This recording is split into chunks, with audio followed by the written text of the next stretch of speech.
Hello everybody. Today we're going to be going over a 2021 Ford Explorer Limited Hybrid. It's carbonized gray metallic is the paint code on it. Looks really good. I'll go ahead and flip, you can take a look at that. So right now we have added a couple things onto it. The Limited actually does not come with the Explorer letters across the front. That is an option with the XLT black appearance package, and also comes standard, I believe, on the STs, but is not on the Limited or the Platinum versions. So we had to purchase those, and I had to put those on because that was something that my wife really liked. Other than that, you can see this gray metallic. This is the Carbonized Grey. It's the newer gray color that Ford uses compared to my F-150 that I'll show a quick picture of real quick, that is in magnetic. This magnetic is the color that they went away from. I don't know why, because it is an awesome, beautiful color. Lot of sparkle. It's a really dark charcoal gray, but we didn't realize that once we got this one. My wife really liked it because it was the dark gray. That's what she wanted.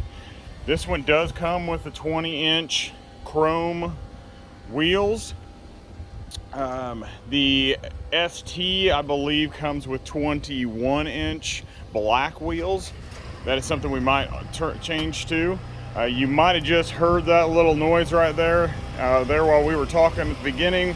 It was all actually just running off of the electric engine. And now it has gotten to the point where I needed to turn the actual engine on, and that was that noise. So right now the engine is running along with the electric engine. It's recharging it. You see it's got chrome accents across the bottoms of the door. There's a little bit of chrome accent on the handles. Other than that, there's not a lot of chrome on here. The back has some chrome on it. Here I covered up the blue Ford emblem with just a vinyl sticker. It says Ford, kind of blends in with the paint color a little bit better. There's the Limited badging. I'm going to try to see if I can find some black that might be able to cover that. I don't really like doing the plastic dipping thing and then having to trim around it, peel stuff off. Just too time consuming. So I'm going to see if I can find some black Limited letters. You can see it does have dual exhaust. The cool thing about this is, and I didn't realize it, is it does not actually blow out the back. You can put your hand right here and feel nothing at all. If you actually go up underneath, there's a hole at the bottom where the exhaust actually goes through. You may even be able to see it, but there's actually a piece that blocks any air coming out the back. So it actually dumps it straight down on the ground. It does come with a tow package. This one also has the button for the back is right here. Now this is our vehicle, we are using it, so there are a few things in here, but I wanted to show you this third row seating. It seats two back here, and the nice thing about this is it is automatic. So if you press the left and the right button together, you can see they power up on their own. You can choose to put down just the left, or you can choose to put down just the right, and they will automatically go down. Now, what's nice about that, this also has this piece right here that goes across the back, and then there's another molded piece just like this one sitting over here on the other, that will go into the other side, which has some cubby holes down inside there. And there is one down there for this one, but we like to keep this down here, under here. That way we have a storage area to put groceries and other items. Right now we keep this basket back here. So here's that other piece for the side that goes right there. Get it flipped over the right direction. Okay, so that's the back, and the buttons to send it down, put the back down is right here, and it's just a simple quick one button. Right now I don't have the keys in my hand, but if you have the keys in your hand, in your pocket, and you're bringing groceries back, there is actually a sensor right underneath here. I believe it's right on either side of the hitch, and you just put your foot underneath there and swipe a little bit, and it usually opens it right up. Of course, here's the second row. Now this is a little strange. These actually come with standard captain's chairs in the second row. If you want a bench seat in that second row, you actually have to pay extra for it, which I really thought was odd, but I guess there's so many people that want the captain's chairs and not as many bench that they decided if you want the bench, you're gonna have to pay extra for it. So to put these down to access the back seats, there's a button right on top here. Now this is the only part that I do not like. When you press this button, it is powered to there. That's all you get power wise. So the rest of it you have to push all the way up to get access to the back. And then when you bring it back, there is no power back. You actually just have to push it back and then flip it back in. So that is one thing I really don't like about it. There is plenty of room here. This seat is actually slid all the way to the front. If you pull the handle, you can slide it all the way to the back, and you can see that there is plenty of room in there. There's that little clothes basket over there actually we have packages that we give to the homeless. So we stop occasionally and we see a homeless person on the side of the road, and we will pull over and hand them one of these packs. It's got some food, it's got some toothbrush, toothpaste. In the winter we have blankets in there. So there's just a few other things. Want any information on that, just let us know. Just then the engine shut off for a little while and just came back on. So I guess right now we'll go ahead and look at the interior, show you how some of that is. The Limited comes with standard leather seats, and they are powered both sides. So I've got the air conditioning running in here. So right now you can see it says ready to drive. Got it started, running to go. Wanted to have it cool in here for when we start talking about stuff. So up here you can see you have your gauges tell you how many total miles, how many electric miles you've been running. That is a really strange thing if you've never been in a hybrid car. You'd be driving through town and you look down and your RPMs are at 0. That's how you know you're running off the battery. And then the engine will kick on and you'll see the RPMs jump up. When you're driving, you don't feel the engine shut off or turn back on. That's why I said the only way you know is if you happen to glance down and look at your RPMs on occasion. I do. I'm just one of those drivers that look at gauges all the time. So I notice it, but when you're sitting at a standstill, like right now the engine is running, you see the RPMs are going. You just feel a normal vibration from the motor, just like normal.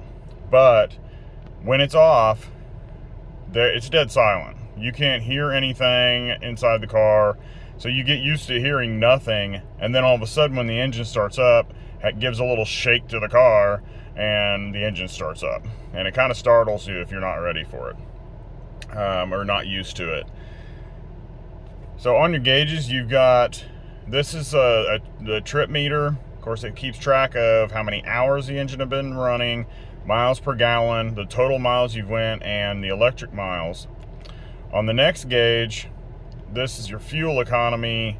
This is your average fuel economy. As you can just see, the RPMs just dropped off. The engine did not shut off. It's running off the electric engine right now. So this is a combination of your electric and your battery, or electric and your engine mile per gallon. It also shows your current versus, and also your average. So your average will be displayed, and then it'll show that current meter going across the bottom. I think if it'll show it again, I'm not sure that it will right now. You flip through, you can see your tire pressures. So that takes you through those 3 screens. There is a menu screen where you can go through and change a few things here and there. I'm not going to go through all of that stuff. I don't want to change too much stuff. My wife's car should come back and be like, what did you do? So it does have navigation. This one has the 12-inch screen, and we chose this one because we like this smaller screen. I know a lot of people are just like, oh, bigger's better. If you haven't been in a Platinum or an ST, it has the big screen like an iPad. We didn't like that because it actually goes from the bottom of here and it sticks way up here. It seemed like it was just in the way when we were trying to drive. Like, it just felt like it was so big, it was just awkward and in your vision line and just distracting. So we like this smaller version here. I don't know, I think it may be an upgrade that you can do on the Limiteds, but I'm not positive on that. So the other thing is, this has everything on it. It's a Sync 4, I believe. You've got your navigation here. I've got the audio off right now. It is a Bang & Olufsen stereo system. It doesn't have the additional speakers in the door handles, which they're there. I can see the holes, but I don't know if there's actually anything in there. I thought about pulling up Forescan and just seeing if they're not activated, and if they are activated, they are there and they're just not activated. Try activating them, see what happens. But that is part of the extra speaker package that you can pay extra for. It still sounds great in here. It's just, the stereo is just amazing, even with just the basic. So you've got that, you've got connect the phone. Now you see this little button right here with the lightning bolt. That actually, you click that on, it tells you what's going on in the car. So right now it says, you can see it says idling, and it's strictly running off the battery. So when you drive, you can actually have this on your screen, and when you're driving, it'll actually tell you where the power is being put. This does have a smart, I don't know, that's how they call it, but what they call it, but a smart all-wheel drive system. So when you press on the accelerator, even just in normal mode, you press on the accelerator, you get all-wheel drive right away. And then it will switch over to rear-wheel drive once you get up to a certain speed or RPM level. It switches over. But it also runs off the electric battery the entire time when you accelerate. Now, when you're driving, sometimes it'll run off the electric, it'll switch over there. You just saw the engine start up, you saw the engine light up on the screen. Now it's sending power directly to that battery to recharge it. That's how they get the better gas mileage out of these cars. They're rated 25 on the highway and 25 in the city. It all depends on how you drive. It does have several different modes. You do have this dial right here. It's a drive mode dial. You just turn that dial, doesn't matter which way, right or left, and it'll bring up what we are in as normal. You can switch over to Eco. You have Sport. You have Tow and Haul.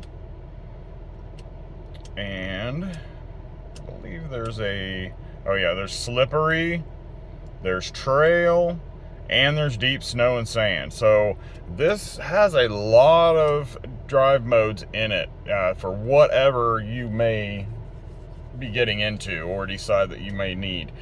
It's very capable of all of that. The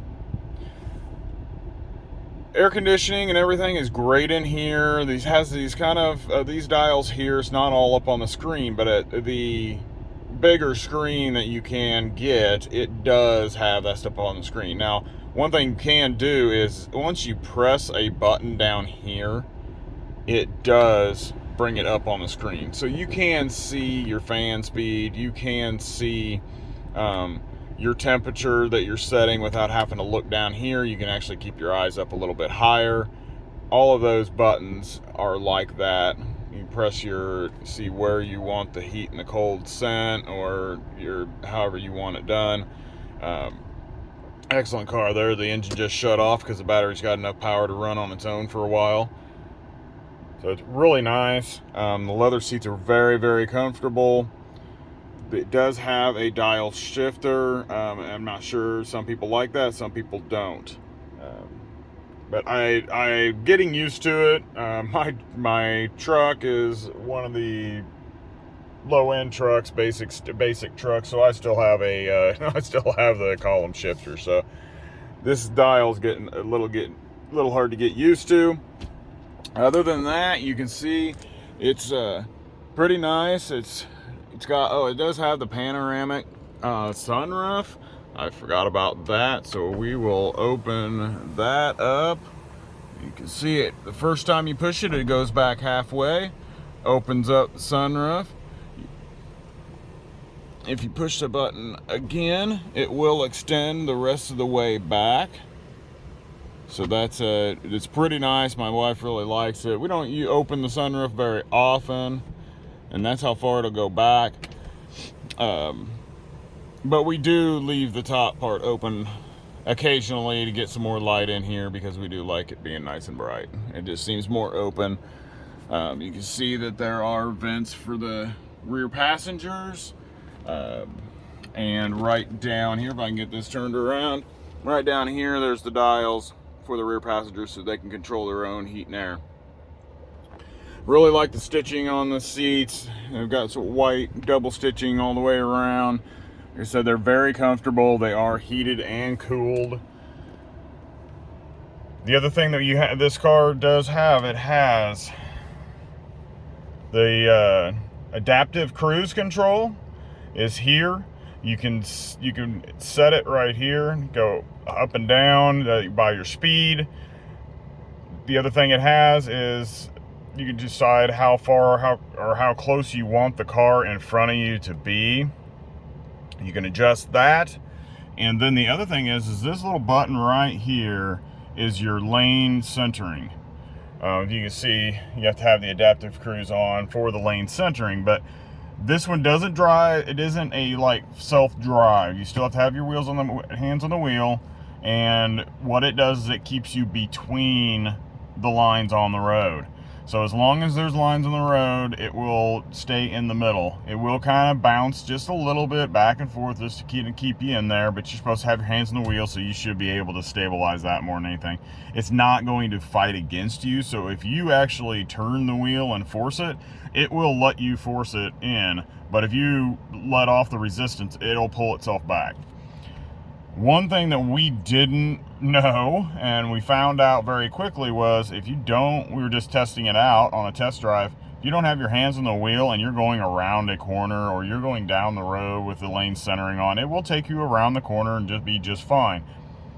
But what happens is if there's a turn lane or an off ramp on the interstate or something like that, where those lines actually split away from each other, it will continue to try to stay in the middle of those two lines. So when they split, it will take off to the right or to the left to try to stay in the middle of those two lines.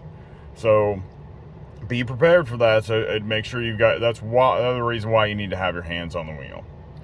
So other than that, you've got all your other standard controls on here for the stereo, your voice. You've got your lane switching here, and your wipers over here, and the button on the side here for the rear wiper. You do have your trunk release over here. You also have your gas door opener right there.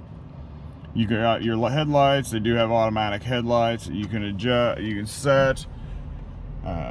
Other than that, it's pretty much standard. You do have cup holders all over the place. There's a cup holder right down in here. There's some storage right here. Of course, you got two cup holders right here. Down in here, there's a lot of stuff down in here. Sorry about that. But you do have a regular power supply plug-in. You have a USB-A and a USB-C plug-in. So there's plenty of plug-ins for that there. This right here, which we can't use because our phones are too big, but this is a charging station. You just put your phone up against that right there, and it will charge your phone. Like I said, our phones are too big and won't fit in there. So we don't use it for that, we just use it for storage.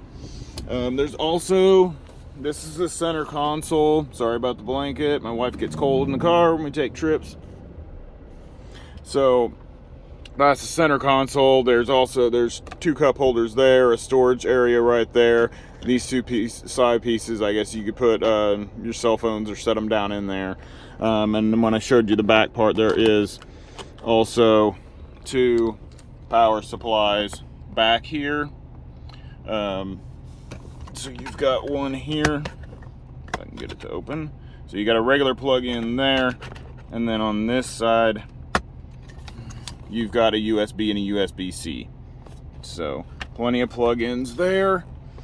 And I think that's it for back here. I think there's cup holders in that back door back there too, and up in the side.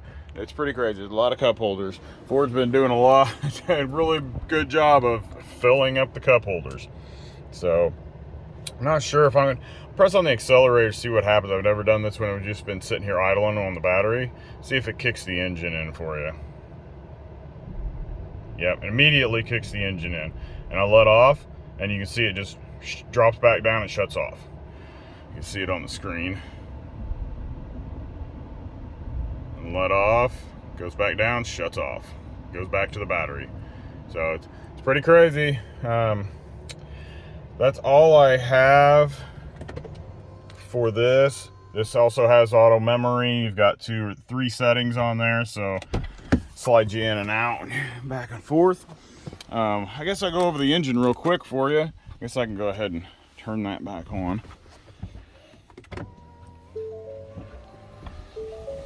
So we can go through this. This one is a double pull. Pull twice. If you listen, that's the electric engine running, electric motor running. And you can hear the fan running inside. You see, it's nothing special in here. I mean, there's a lot of connections there. No engine covers. It was kind of interesting to see that it has a strut stabilizer on it, which I haven't seen on a standard car. Most people add those onto their vehicles. Other than that, you can see that it's pretty nice, pretty clean in here. Like I said, it's only got 7,500 miles on it, so we've done 1 oil change so far. Ford has on their thing to change them every 10,000 miles. That is not something that I follow, nor do most people online, even Ford techs at dealerships that are on YouTube, also like Ford Boss Me, and he's great. He'll tell you the same thing. You're using synthetic blend or synthetic oil at 5,000 miles tops, you should be doing it. If you're using conventional oil, it still should be 3,000 miles. 10,000 miles is way too long. Also, your intervals on your transmissions and your transfer cases, all those fluids, they all should be changed at least by 60 to 75,000 miles. And I believe Ford Boss Me even says the best thing would be every 30 to 50,000 miles. So don't quote me on that. I can't remember right offhand what he said, but my thing is I would definitely get it done by 60 to 75,000 miles. My truck has about 48,000 miles. About 60,000 is probably when I'm going to go ahead and get all of mine changed out. But that is all that I've got for you. I hope you guys enjoyed the video. I hope you learned a little bit more about the Explorer. If it's something that you're considering, if you've got any questions, go ahead and ask me. I'll let you know what my thoughts are on that subject that you want to talk about. If you like this video, go ahead and hit subscribe. I'll have some more stuff coming up, and click the like button and the notification bell. So other than that, thanks a lot for being here with me. I'll see you later. Sorry, I've got sweat bees all over the place. Great living in the country.